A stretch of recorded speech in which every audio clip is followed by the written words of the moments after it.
Assalamualaikum warahmatullahi wabarakatuh.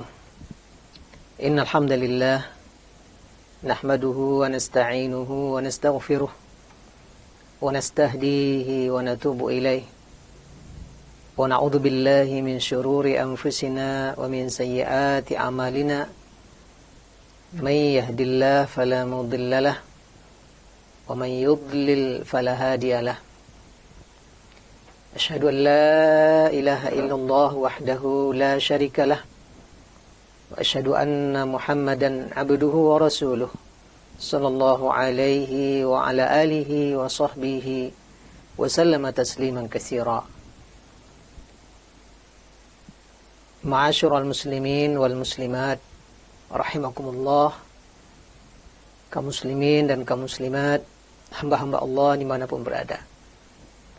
Alhamdulillah, senantiasa kita bersyukur kepada Allah Subhanahu wa Ta'ala yang sampai saat ini kita masih dalam rahmat dan karunia-Nya, dalam keberkahan bulan yang mulia Syahrul Ramadan Al-Mubarak. Semoga kita diberi kemudahan oleh Allah mengisi hari-hari Ramadan, pagi, siang, sore dan malam dengan berbagai ibadah dan amal soleh untuk meraih derajat takwa di sisi Allah Subhanahu wa Ta'ala, dan kita dimuliakannya mendapat Lailatul Qadar insyaallah. Salawat dan salam untuk Nabi Muhammad sallallahu alaihi wasallam. Allahumma shalli ala Muhammad wa ala alihi wa sahbihi ajma'in. Kaum muslimin dan kaum muslimat, hamba-hamba Allah rahimakumullah. Kajian sirah kita kali ini memasuki tema Isra dan Mi'raj Nabi sallallahu alaihi wasallam. Pada pertemuan sebelumnya kita sudah membicarakan tentang hijrahnya baginda Rasulullah sallallahu alaihi wasallam ke Taif karena situasi di kota Mekah yang semakin tidak kondusif. Orang-orang yang menjadi penopang dakwahnya sudah tiada, maka Rasulullah SAW membuka alternatif lain, memperluas cakupan dakwahnya, maka beliau hijrah ke Taif. Namun qadarullah, ternyata orang-orang kafir di Taif belum menyambut dakwah Rasulullah, sehingga beliau tidak mendapat respon, bahkan mendapat penolakan dan penghinaan di Taif. Sehingga akibatnya Rasulullah SAW kembali ke Mekah dan dapat masuk kembali ke Mekah dalam jaminan keamanan dari seorang petinggi kafir Quraisy, yaitunya Mut'im bin Adi. Pada kesempatan kali ini kita akan membahas perjalanan spesial, istimewa, mukjizat Rasulullah SAW, yaitunya Isra dan Mi'raj. Para ulama berbeda pendapat tentang kapan terjadinya peristiwa Isra dan Mi'raj. Ada yang berpendapat di awal-awal kenabian Rasulullah, ada juga yang berpendapat setelah hijrah, dan ini pendapat tentu tidak kuat. Mayoritas para ulama sirah dan sejarah perjalanan dakwah Islam berpendapat bahwa peristiwa Isra dan Mi'raj terjadi di periode Mekah. Hanya saja mereka berbeda pendapat di awal atau di tengah atau di akhir. Begitu juga terkait tanggal 27 Rajab yang sudah lazim dikenal oleh umat Islam sebagai peristiwa Isra dan Mi'raj. Juga itu adalah tanggal yang tidak disepakati oleh para ulama, dan memang juga tidak ada hadis khusus sama sekali yang menyebutkan tanggal tersebut. Tentunya bagi kita orang beriman, kita mengimani bahwa peristiwa itu terjadi. Adapun masalah tanggal dan waktu tidak menjadi urgen, karena yang penting adalah kebenaran terjadinya peristiwa tersebut dan oleh-oleh apa yang dibawa oleh Rasulullah SAW dari perjalanan Isra dan Mi'raj. Yang jelas Allah Subhanahu wa taala sudah mengabarkan peristiwa ini dalam surat Isra. Ayat pertama, a'udzubillahi minasyaitonir rajim. Subhanalladzi asra bi'abdihi lailan minal masjidil haram ilal masjidil aqsa alladzi barakna haulahu linuriyahu min ayatina innahu huwas samiul basir. Maha suci Allah yang telah memperjalankan hambanya pada malam hari dari Masjidil Haram ke Masjidil Aqsa yang telah kami berikan berkah sekelilingnya, agar kami perlihatkan kepadanya sebagian dari tanda-tanda kekuasaan kami. Sesungguhnya Allah Maha mendengar lagi Maha melihat. Begitu juga dalam surah An-Najm, Allah Subhanahu wa taala mengabarkan bahwa Rasulullah sudah melihat Jibril. Walaqad ra'ahu nazlatan ukhra 'inda sidratil muntaha 'indaha jannatul ma'wa. Pernah beliau menyaksikan Jibril di tempat yang lain, yaitu di Sidratul Muntaha. Di dekat sana terdapat surga yang mulia. Yang jelas para ulama ahlu sunnah wal jamaah sepakat bahwa peristiwa Isra dan Mi'raj telah dialami dan terjadi dalam diri Rasulullah SAW, dan tidak satu pun ulama ahlu sunnah wal jamaah yang mengingkarinya. Dan para ulama juga sepakat bahwa baginda Rasulullah SAW Isra dan Mi'raj dengan fisiknya dan ruhnya sekaligus, bukan sebagian saja sebagaimana sebagian orientalis, orang-orang yang mempelajari Islam dari kalangan barat atau orang-orang sekuler mengatakan bahwa Rasulullah Isra dan Mi'raj ruhnya saja, jasadnya tidak. Ini adalah pendapat yang batil, pendapat yang salah. Rasulullah SAW Isra dan Mi'raj fisik dan ruhnya sekaligus. Sebab jelas-jelas dalam ayat pertama surat Bani Israel atau surah Al-Isra tadi katakan, Maha suci Allah yang telah memperjalankan hambanya di malam hari. Kata-kata abdihi tidak ada makna sama sekali, hambanya itu adalah ruh hambanya. Tapi seorang hamba mencakup ruh dan jasad sekaligus. Dan tidak ada masalah karena yang memperbuat atau yang melakukan perjalanan itu, yang membuat perjalanan itu berlangsung adalah Allah. Jelas surah Al-Isra menyebutkan Maha suci Allah yang telah memperjalankan hambanya. Jadi bukan Rasulullah yang pergi berjalan sendirian, tapi ini Allah yang memperbuatnya, Allah yang melakukannya. Bila Allah yang melakukan, sesungguhnya kehendak Allah Subhanahu wa taala, idza arada syai'an an yaqula lahu kun fayakun. Bila Allah berkehendak, maka cukup dengan berkata jadilah, maka terjadi. Karena ini adalah ilmu Allah dan kekuasaan Allah, memang tidak bisa dirasionalkan dan mungkin tidak logis. Tapi jelas Allah telah memperlakukan ini. Kemudian kaum muslimin dan kaum muslimat, hamba-hamba Allah rahimakumullah, jika seandainya peristiwa Isra dan Mi'raj Rasulullah ini hanya adalah ruh saja, jasad beliau tidak ikut, jasadnya tinggal di Mekah, yang pergi itu ruhnya, tentulah peristiwa ini tidak didustai oleh kafir Quraisy. Ya misalnya pagi-pagi besok Rasulullah ceritakan bahwa tadi malam ruh saya naik ke langit. Ya kalau itu kan mirip dengan mimpi.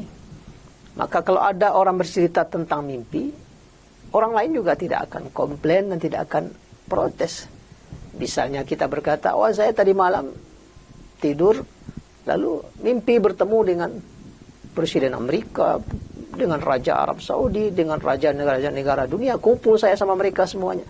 Pastilah orang tidak akan ada yang menolak atau mendustai cerita itu. Kan mimpi.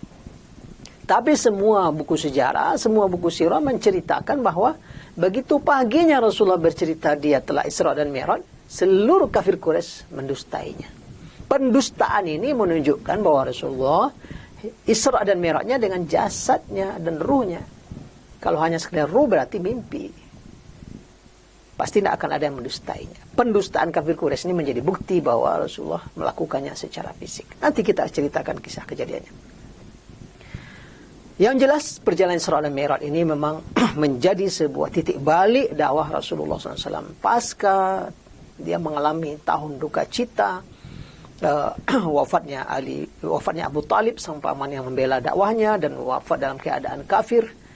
Lalu wafatnya Khadijah, walaupun juga ada sebagian yang berpendapat peristiwa Isra dan Mi'raj terjadi dan Khadijah masih hidup. Ada sebuah hadis yang sebagian mengatakan dhaif, lemah, ada yang mengatakan hasan, bahwa Rasulullah setelah diajarkan oleh malaikat Jibril solat 5 waktu, diajarkan oleh malaikat Jibril cara berwuduk di sebuah lembah, lalu Rasulullah mengajarkan cara berwuduk kepada Khadijah. Tapi ada yang mengatakan hadis ini adalah ketika Jibril mengajarkan solat di awal-awal dakwah, ketika Jibril mengajarkan berwuduk di awal-awal wahyu, karena Rasulullah sudah solat sejak awal. Tapi ini semua memang menjadi tempat perselisihan para ulama. Yang jelas peristiwa Isra dan Mi'raj memang sudah lebih cenderung para ulama sirah nabawiyah mendekati masa-masa hijrah Nabi SAW. Peristiwa ini setelah Rasulullah didera oleh kejadian yang membuat beliau berduka, terpuruk dan sebagainya, seolah-olah Isra dan Mi'raj ini menjadi sebuah penghibur dan sekaligus menjadi titik balik dari dakwah Rasulullah. Akan segera dakwah ini bangkit dan kemudian berjaya dan menumpas kebatilan. Peristiwa Isra dan Mi'raj kemudian terjadi ketika Rasulullah SAW malam hari itu didatangi malaikat Jibril. Kemudian terjadi dalam hadis yang sahih, Ibunda Aisyah menceritakan bahwa malam itu kembali terjadi peristiwa belah dada Rasulullah. Ingat dulu waktu beliau kecil, lebih kurang pada usia 4 tahun di bawah asuhan Halimah As-Sa'diyah, pernah terjadi peristiwa belah dada Rasulullah. Maka sebelum malam Isra dan Mi'raj itu, pada malam itu juga kembali terjadi peristiwa belah dada Rasulullah. Malaikat Jibril membelah dada Rasulullah dan kemudian membersihkan bagian di hati Rasulullah dan kemudian kembali mempertautkannya dan baru melakukan perjalanan Isra dan Mi'raj dengan menunggangi kendaraan Buraq didampingi oleh malaikat Jibril. Nabi SAW berangkat dari Masjidil Haram, dari rumahnya, langsung menuju Masjidil Aqsa. Sesampai di Masjidil Aqsa, Rasulullah SAW menambatkan buraknya di salah satu dinding Masjidil Aqsa, yang sekarang dinding itu dinamakan, sejak dahulu dinamakan oleh orang-orang di Palestina Haitul Buraq, ya, dinding Buraq. Tetapi kaum Yahudi Israel menjadikan dinding itu tempat peribadatan suci mereka. Mereka namakan dinding itu Haitul Mabka, dinding ratapan. Di sana mereka menangis, menulis surat-surat dan sebagainya. Di situ kaum Yahudi beribadah sampai hari ini. Dinding ratapan Yahudi Israel ini telah menjadi bagian kawasan kekuasaan Israel. Kaum muslimin tidak bisa ke tempat ini sampai hari ini. Tapi kaum muslimin di Palestina menamakan dinding itu sebagai Haitul Buraq, dinding Buraq, di mana dahulu baginda Rasulullah SAW menambatkan buraqnya di sana. Kemudian Rasulullah SAW juga sholat di sana 2 rakaat dalam hadis yang sahih, dan diriwayatkan para nabi dan rasul ikut sholat dan Rasulullah SAW menjadi imam bagi mereka. Ini juga pertanda bahwa kepemimpinan risalah dan kepemimpinan kenabian, kerasulan betul-betul memang sudah ditakdirkan oleh Allah Subhanahu wa taala kepada Rasulullah SAW. Kemudian Rasulullah SAW dari Masjidil Aqsa naik ke langit bersama Jibril, memulai memasuki langit pertama. Jibril minta izin masuk, kemudian diizinkan masuk, dan di langit pertama Rasulullah SAW bertemu dengan Nabi Adam dan disaksikan di sebelah kanannya ada sekelompok arwah para syuhada dan di sebelah kirinya arwah para orang-orang yang celaka, penghuni neraka. Lalu kemudian Rasulullah SAW naik bersama malaikat Jibril ke langit kedua. Di langit kedua bertemu dengan Nabi Yahya dan Nabi Isa alaihissalam, wa ala nabiyina afdhalus salatu wassalam. Naik ke langit ketiga bertemu dengan Nabi Yusuf. Naik ke langit keempat bertemu dengan Nabi Idris. Naik langit kelima Nabi Harun. Langit keenam Nabi Musa alaihissalam, dan di langit ketujuh Nabi Ibrahim Abul Anbiya. Lalu kemudian Rasulullah SAW terus naik ke atas ke Sidratul Muntaha sampai mendekat kepada Allah Subhanahu wa taala. Tetapi Rasulullah tidak melihat Allah. dia hanya melihat cahaya. Ya, hampir saja dekatnya itu, jarak yang sangat dekat. Nah, ketika itu Rasulullah SAW mendapatkan syariat dari Allah Subhanahu Wa Taala, salat sebanyak 50 waktu sehari semalam. Menerima perintah Allah, Rasulullah SAW kemudian turun dan balik ke langit ke-7, lalu kemudian ke langit ke-6, bertemu kembali dengan Nabi Musa alaihissalam. Maka Nabi Musa bertanya, apa yang telah diperintahkan oleh Tuhanmu kepadamu? Maka Rasulullah mengabarkan perintah solat 50 waktu. Maka waktu itu Nabi Musa memberikan saran agar kembali kepada Allah, memohon keringanan, sebab umatmu tidak akan sanggup. Dan kemudian seperti yang diriwayatkan oleh Imam Bukhari dalam sahihnya, bahwa Rasulullah bolak-balik kepada Allah meminta keringanan, naik ke atas lalu diturunkan sampai kepada Nabi Musa, diminta turunkan lagi. Tidak ditemukan riwayat yang sahih berapa penurunan setiap kali Rasulullah SAW meminta keringanan kepada Allah Subhanahu Wa Taala. Yang jelas dari 50 kemudian sampai beberapa kali baginda Rasulullah SAW turun naik, kemudian di akhirnya 5 waktu salat. Itu pun ketika bertemu dengan Nabi Musa, kembali disarankan untuk meminta keringanan, tapi Rasulullah SAW sangat malu karena sudah sangat beberapa kali bolak-balik ke atas minta keringanan. Maka Rasulullah SAW kembali turun, dan sebelum subuh beliau sudah kembali berada di kota Mekah. Dalam perjalanan Isra ini juga Rasulullah SAW ketika berangkat menuju Masjidil Aqsa, nanti ketika pulang juga Rasulullah melihat kafilah kafir Quraisy yang sedang dalam perjalanan, baik perjalanan pergi, ada yang sedang perjalanan pulang. Bahkan yang perjalanan pulang ini, ketika Rasulullah pulang juga, esok harinya Rasulullah menceritakan kepada kafir Quraisy bahwa saya bertemu kafilah ini dan sebentar lagi atau sekian hari lagi dia akan sampai di Mekah. Ini sebagai bukti kebenaran perjalanan beliau. Juga ketika Rasulullah SAW naik ke langit, Rasulullah SAW melihat surga, melihat neraka. Rasulullah SAW dilihatkan oleh Allah Subhanahu Wa Taala 4 sungai, 2 sungai yang nyata dan 2 sungai yang batin, sungai yang zahir, sungai yang batin, sungai di surga. Dan sungai yang nyata ini adalah sungai Nil dan Efrat yang dilihat oleh Rasulullah SAW. Para ulama menyebutkan bahwa apa makna, apa tafsir Rasulullah SAW melihat sungai Nil dan sungai Efrat atau Furat dalam perjalanannya Isra Mi'raj ini. Maka sebagian ulama menyatakan ini petunjuk dari Allah bahwa dakwah Nabi nanti akan sampai ke lembah subur sungai Nil dan akan sampai ke lembah subur sungai Efrat atau Al-Furat, dan orang-orang penduduk sana juga nanti insya Allah akan menjadi pembela-pembela panji-panji dakwah Islam. Kemudian Rasulullah menyaksikan berbagai jenis penghuni neraka. Ada orang yang kepalanya besar, mulutnya besar seperti bibir dan mulut onta. Ini orang-orang yang selalu memakan harta anak yatim secara zalim dan aniaya. Juga Rasulullah SAW melihat orang yang perutnya besar, berjuntai-juntai ke tanah. Itu adalah orang-orang yang pemakan riba. Rasulullah SAW juga menyaksikan orang-orang berzina yang na'udzubillah min zalik, di depannya ada daging bersih, halal, baik, tapi dia tidak memakan daging itu. Di sebelahnya ada daging busuk, bangkai, buruk dagingnya, tapi itu yang dimakannya. Ini adalah potret pelaku-pelaku zina. Dan berbagai bentuk siksaan neraka dan penghuni neraka yang Allah perlihatkan kepada Rasulullah SAW dalam perjalanan Isra dan Mi'raj ini.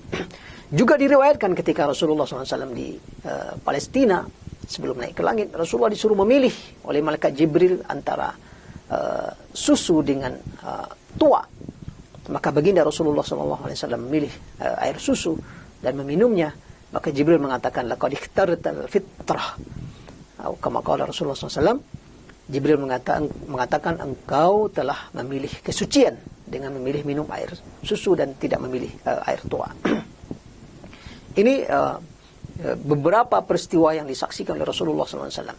Juga ketika dalam perjalanannya pulang atau berangkat, Rasulullah SAW menyaksikan kafilah kafir Quraisy yang sedang dalam perjalanan bisnis mereka. Ada seekor onta mereka yang tersesat dan mereka nggak tahu. Rasulullah beritahu, onta kalian tersesat tuh, kejar ke sana. Ini semua akan jadi bahan cerita ketika Rasulullah didustai oleh kafir Quraisy tentang peristiwa ini. Bahkan Rasulullah juga sempat mampir di sebuah tempat segerombolan kafilah yang sedang beristirahat malam hari, mereka tertidur, lalu Rasulullah minum, ada bejana yang sedang tertutup, minum dari bejana di sana dan kemudian menutup kembali bejananya. Rasulullah ceritakan juga itu nanti kepada kafir Quraisy. Lalu Rasulullah SAW sampai kembali di kota Mekah pada sebelum subuh, artinya dalam lebih kurang sepertiga malam baginda Rasulullah SAW menyelesaikan perjalanan dari Mekah ke Masjidil Aqsa yang jaraknya lebih dari 1000 km. Kalau kita terbang menggunakan pesawat dari Jeddah ke Palestina lebih dari 1 jam atau 1 jam setengah, ya, lebih dari 1 jam setengah. Kemudian naik ke langit yang tentu jaraknya tidak terukur. Seperti apa Allah persiapkan jiwa, raga, fisik Rasulullah SAW, itu hanyalah kekuasaan Allah Subhanahu Wa Taala. Karena memang dari awal Allah sudah mengatakan, Maha Suci Allah yang Dia yang memperjalankan hambanya. Allah yang memperjalankannya, maka Allah yang bisa melakukan apa saja untuk hambanya, sehingga tanpa ada peralatan, oksigen, tabung, pakaian khusus, ya, helm khusus, yang jelas baginda Rasulullah SAW sudah naik sampai ke langit yang ke-7, naik lagi ke atas sampai Sidratul Muntaha, sampai mendekati kepada Allah Subhanahu Wa Taala, dan tentu tak mengalami apa-apa dengan kecepatan yang luar biasa. Kalau manusia terbang dengan kecepatan seperti itu mungkin sudah rontok daging-daging atau bahkan mungkin sudah hancur. Tapi Allah Subhanahu Wa Taala dengan segala kekuasaannya yang menjadikan ini mukjizat bagi Rasulullah SAW. Esok harinya Rasulullah SAW menceritakan peristiwa ini kepada kafir Quraisy. Sudahlah, mereka sebelumnya sudah nggak percaya, nggak beriman, sudah mencaci mereka. Beliau menuduh pembohong, menuduh pendusta, menuduh tukang sihir, menuduh sebagai syair pujangga, menuduh beliau gila dengan risalahnya mengajarkan tauhid, mengajarkan Allah, mengajarkan iman kepada hari akhir, mengajarkan tentang akhirat, neraka dan surga. Ini kali ini Rasulullah datang lagi bercerita tentang bahwa beliau pergi ke Masjidil Aqsa lalu naik ke langit. Ini memang tentu luar biasa. Pendustaan langsung spontan dari kafir Quraisy. Bahkan mereka mencela dan mengejek Rasulullah. Tapi Allah punya kekuasaan. Rasulullah belum pernah ke Masjidil Aqsa sebelumnya. Ini kali pertama beliau sampai ke Masjidil Aqsa. Dan waktunya sangat terbatas. Datang, menambatkan buraknya, kemudian setelah itu Rasulullah SAW sholat, lalu naik ke langit, pulang. Tentu Rasulullah tidak sempatlah memperhatikan Masjidil Aqsa itu seperti apa, pintunya berapa, bentuknya kayak apa. Nah, ini yang ditanya oleh kafir Quraisy. Kalau benar Anda sudah pulang dari Masjidil Aqsa, tolong ceritakan Masjidil Aqsa itu kayak apa. Ini tentunya ditanya oleh kafir Quraisy karena kafir Quraisy tahu bahwa Rasulullah belum pernah ke sana. Tapi kemudian Allah tampilkan kepada Rasulullah sehingga Rasulullah bisa menceritakannya sambil melihat yang ditampilkan oleh Allah itu. Beliau melihat seperti apa bentuk Masjidil Aqsa. Maka beliau sampaikan bentuknya begini, pintunya begini dan seterusnya. Tentu terbengong-bengong, ya, terheran-heran kafir Quraisy karena mereka tahu Muhammad bin Abdullah belum pernah ke Masjidil Aqsa. Lalu bahkan Rasulullah ceritakan, saya dalam perjalanan pergi pulang melihat rombongan kafilah si fulan bertemu dengan kafilah si fulan, bahkan nanti beberapa hari lagi kafilah ini akan datang. Beliau ceritakan semuanya. Tapi kalau sudah kafir, kalau sudah benci, kalau sudah tidak mau mendengar kebenaran, ya tetap saja engkar. Nah, waktu itu Abu Bakar Siddiq ketika dikatakan oleh orang, temanmu, ya, sahabat karibmu mengatakan begini-begini. Abu Bakar mengatakan, jika sudah dia katakan begitu, saya percaya. Berita yang lebih dari itu saya imani. Apalagi berita ini. Maka karena itu, Abu Bakar digelari dengan As-Siddiq, yang benar dan membenarkan segala kebenaran yang dibawa oleh Rasulullah SAW. Itulah peristiwa mukjizat Rasulullah SAW peristiwa Isra dan Mi'raj Nabi SAW yang menjadi mukjizat dan peristiwa istimewa, diabadikan oleh Allah dalam surat Bani Israel dan juga diabadikan dalam surat An-Najm. Dari peristiwa ini, kaum muslimin dan kaum muslimat, tentunya ada beberapa hikmah dan pelajaran bisa kita ambil. Yang pertama, Allah Subhanahu wa taala jika berkehendak melakukan apa saja, maka pasti akan terjadi. Manusia tidak akan bisa mengukur dengan logika dan rasionalnya, tak akan ketemu. Bahkan bisa gila manusia kalau memaksa untuk mengukur perbuatan-perbuatan Allah. Ya. Yang diukur itu perbuatan kita. Allah tidak ditanya tentang apa yang dia perbuat. Ya. Allah tak ditanya tentang apa yang dia kerjakan. Allah bisa melakukan apa saja. Allah bisa menciptakan yang tidak ada menjadi ada. Dan yang sudah pernah ada punah, kemudian ada kembali. Sudah Allah lakukan. Apalagi semua langit dan bumi ini Allah yang menciptakannya, maka dia berkehendak untuk bisa memindahkan hambanya kemana saja. Maka peristiwa Isra dan Mi'raj harus disambut dengan iman. Tidak bisa disambut dengan logika. Kalau enggak kita bisa tersesat. Kita akan ukur-ukur sejauh itu perjalanannya, berapa kecepatannya, apa alatnya, dan sebagainya. Tidak bisa diukur. Maka diterima dengan iman. Ya. Pelajaran yang kedua, Rasulullah SAW diisrakan oleh Allah ke Masjidil Aqsa. Padahal Allah bisa saja langsung aja dari rumahnya, dari Masjidil Haram, naik aja langsung ke langit. Tapi Allah punya takdir lain, punya skenario lain. Ini ada apa? Allah sambungkan antara Masjidil Haram dan Masjidil Aqsa. Masjidil Aqsa kiblat pertama umat Islam. Masjidil Aqsa dibangun oleh malaikat 50 tahun setelah dibangunnya Ka'bah oleh malaikat. Dalam hadis yang sahih, Rasulullah SAW pernah ditanya oleh sahabat, "Kam kana baina Masjidil Aqsa wa Masjidil Haram?" Berapa dulu jarak pembangunan Masjidil Aqsa dan Masjidil Haram? Karena awal bangunan ini bangun di muka bumi ini, inna awwala baitin wudi'a lin-nasi lalladzi bi Bakkah mubarakah. Bangunan yang pernah diletakkan pertama kali di muka bumi ini untuk jadi ibadah manusia adalah yang di Mekah. Maka Ka'bah yang pertama kali meletakkan pondasinya malaikat. Baru kemudian Nabi Ibrahim yang meninggikan bersama Nabi Ismail. Adapun masjid kedua yang dibangun di muka bumi ini adalah Masjidil Aqsa. Maka Allah ingin mempertemukan kembali, menggabungkan antara Masjidil Haram, Masjidil Aqsa. Dia menjadi kiblat pertama umat Islam. Masjid suci. Ada 3 masjid yang kita disunnahkan menyengaja perjalanan ke sana. Masjidil Haram, Masjid Nabawi, dan Masjidil Aqsa. Yang tak boleh berlaku untuk masjid lain di dunia. Hanya sengaja datang ke masjid, 3 masjid boleh.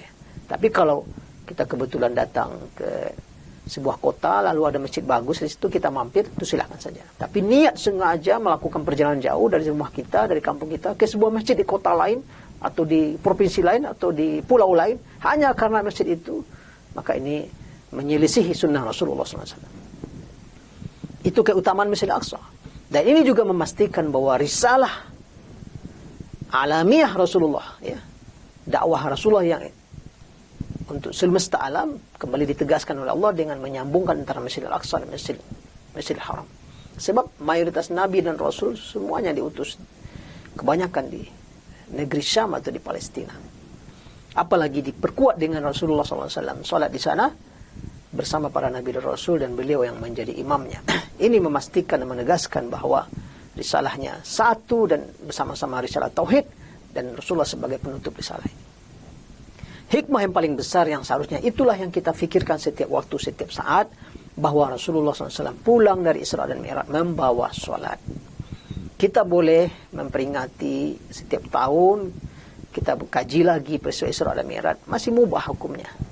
Tapi ada yang lebih penting dari itu adalah oleh Isra dan Mi'raj ini adalah solat 5 waktu.